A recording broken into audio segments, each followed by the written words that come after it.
Abszolút.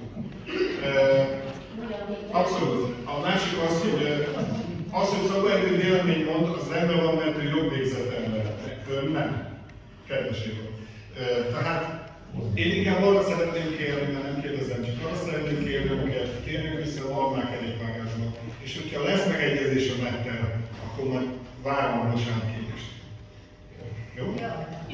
Köszönöm szépen, Fecseri János bejelentést szeretném tenni, és utána tényleg lezárom a mai elkezdést. Köszönöm szépen, tisztelt képviselőtestület! Az elmúlt 3 hónapban aláírást gyűjtöttünk, itt van 3000 aláírás.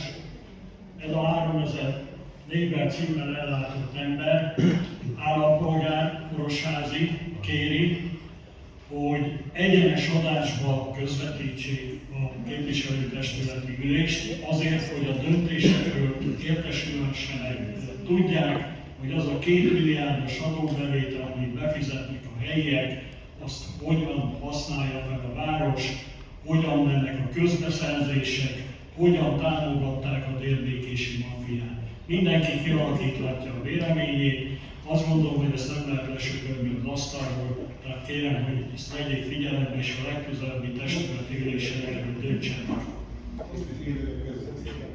Megkapok a hírat, megkapok a hírat, nem teszik át?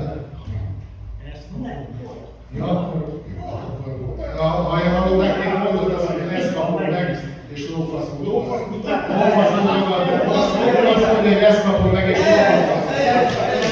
Tapsoljanak, tapsoljanak, tapsoljanak, tapsoljanak, tapsoljanak, tapsoljanak, szóljanak, és így nem vagyok a barátom, nem is semmi soha.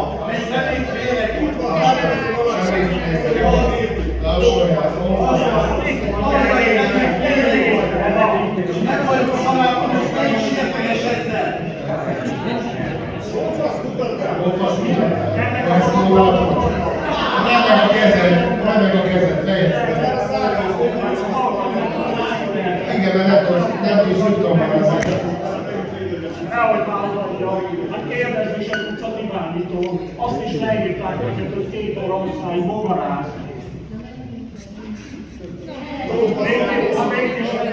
Szeretném megköszönni mindenkinek, aki nyugodtan végig tudna hallgatni. Szeretném megköszönni mindenkinek, aki nyugodtan végig tudna hallgatni.